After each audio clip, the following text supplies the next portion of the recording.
അപ്പോൾ നമ്മൾ ഇന്ന് തിരുവനന്തപുരത്തുകാരുടെ അവിയലാണ് ഉണ്ടാക്കാൻ പോകുന്നത്. തിരുവനന്തപുരത്ത് സാധാരണ തൈര് ചേർക്കുന്നതിനേക്കാളും കൂടുതൽ പുളിയാണ്. മാളംപുളി പുഴിഞ്ഞ് ചേർത്തില്ലെങ്കിൽ ഒരു അപ്പോൾ എന്തൊക്കെ പച്ചക്കറികൾ ഇന്ന് ചേർക്കുന്നുണ്ട്? ഞാൻ എല്ലാ പച്ചക്കറികളും വെച്ചിട്ടുണ്ട്. നോക്കാം.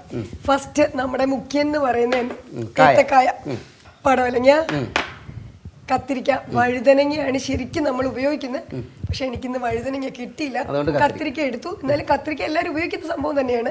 ഞാനും അപ്പൊ ഇന്ന് കത്തിരിക്ക എടുത്തു. പച്ചത്തക്കാളി കേട്ടോ, ചേന, പച്ചത്തക്കാളി ഇപ്പൊ അപൂർവമായിട്ട് എല്ലാവരും ചേർക്കാറുള്ളത്. ഇത് കിട്ടാറില്ല ശരിക്കും പറഞ്ഞാൽ. എനിക്ക് കിട്ടിയത് കൊണ്ട് പച്ചത്തക്കാളിക്ക് ഉപയോഗിച്ചിട്ടുണ്ട്. ചക്കക്കുരു സൂപ്പർ സാധനമാണ് അവിയലില്, ഒരു പ്രത്യേക മണവും. മുരിങ്ങക്ക, അമരയ്ക്ക,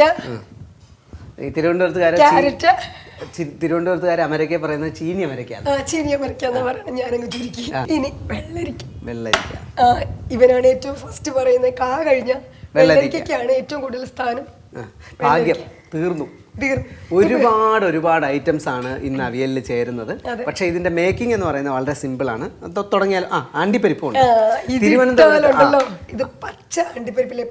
അതാണ് പച്ച, ശരിക്കും പച്ചണ്ടി കീറിയിട്ട് അതിന്റെ പരിപ്പ് എടുത്തിട്ട് വേണം ഇതിനകത്ത് ചേർക്കാൻ. അപ്പൊ വെണ്ണ പോലെ ഇത് നന്നായിട്ട് വെന്തിരിക്കും. അതിങ്ങനെ വായിലേക്ക് ഇട്ട് കഴിഞ്ഞാൽ തന്നെ നല്ല സ്വാദോടുകൂടി അലിഞ്ഞു പോകും. ഇപ്പൊ അതിന് പകരം ദയവായിട്ട് ക്ഷമിക്കണം, നമ്മളിപ്പോ ഉണക്കേ ഉള്ളൂ. നമ്മള് അവിയൽ ഉണ്ടാക്കാൻ ഫസ്റ്റ് ഏത്തക്കായ ഇട്ടു. പ്രത്യേകിച്ച് ഓർഡറൊന്നുമില്ല, ഒന്നുമില്ല. കൈ കിട്ടിയ സാധനങ്ങൾ മുഴുവൻ എല്ലാ വെജിറ്റബിൾസും കൂടി ഇത് ഇടുവാണ്. നിങ്ങൾക്ക് എന്ത് വെജിറ്റബിൾസ് ഇട്ടും കുട്ടികൾക്ക് കൊടുക്കാം. ഫുള്ള് വെജിറ്റബിൾസ് ആണ്. അവിയൽ എന്ന് പറയുന്നത് വെജിറ്റബിൾസിൻ്റെ, പച്ചക്കറികളുടെ ഒരു കൂമ്പാരമാണ്. ചക്കക്കുരു, ചേന, പച്ചത്തക്കാളിക്ക് കുറച്ചുകൂടെ വെന്തിട്ടിട്ടാൽ മതി. ഫസ്റ്റ് ഇട്ടാലും കുഴപ്പമില്ല, പക്ഷെ ഇച്ചിരി കൂടെ വെന്തിട്ട് നമുക്ക് ഇടുന്നതായിരിക്കും നല്ലത്. പുളിവെള്ളം ഒഴിക്കാം. പുളിവെള്ളം, ഒരു സ്പൂൺ ഫുൾ മഞ്ഞൾപ്പൊടി ഇടുവാണ്.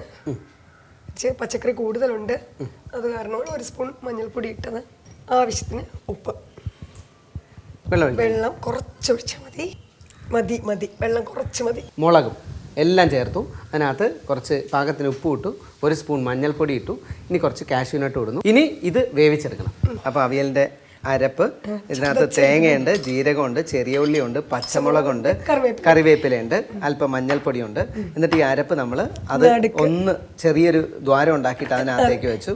എന്നിട്ട് ഈ വെജിറ്റബിൾസ് കൊണ്ടൊന്ന് മൂടി എന്നിട്ട് വീണ്ടും അടച്ചു വെച്ച് വേവിക്കും. എന്നിട്ട് അവസാനം നമ്മൾ പച്ചവെളിച്ചെണ്ണ ഒഴിച്ച് ഒന്ന് ഇളക്കി നമ്മുടെ അവിയൽ എന്തായി നോക്കാം. അവിയൽ റെഡി ആയിട്ടുണ്ട്. മണം വരുന്നുണ്ട് അല്ലേ?